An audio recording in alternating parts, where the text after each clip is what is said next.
केलेली आहेत ना. मग आत्ता एवढी सुरसुरी का आली काही लोकांना? कशा करता आली? हे गाणं जे आहे त्यात कोणाचा उल्लेख नाही आहे, कोणाचं नाव नाही.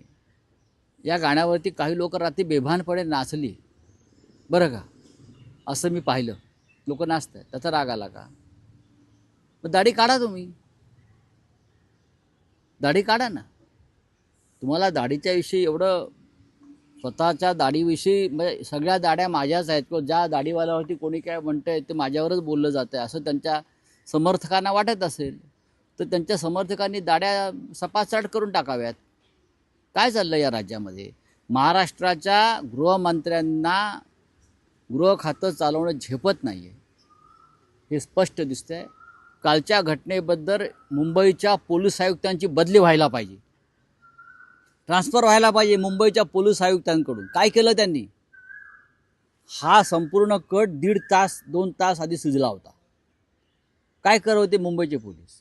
ज्या हद्दीमध्ये, ज्या पोलीस स्टेशनच्या हद्दीमध्ये घडलेला आहे काल प्रकार, त्या पोलीस स्टेशनचे ACP सिनियर PI ह्यांच्यावरती ताबडतोब गृहमंत्र्यांनी कारवाई केली पाहिजे.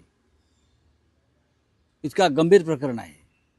अख्ख्या महाराष्ट्रामध्ये कायदा आणि सुव्यवस्थेच्या बाबतीमध्ये महाराष्ट्राची देशामध्ये अप्रतिष्ठा होते, नाचक्की होते. आणि आमचे गृहमंत्री फिरतायत भाषणं देत, प्रवचनं देत, इकडून तिकडे तिकडून इकडे. दंगलखोरांवर कारवाई करा आणि काल जे नुकसान झालेलं आहे कुणाला कामराचं ते दंगलखोराकडून तुम्ही वसूल करा, भरपाई करा.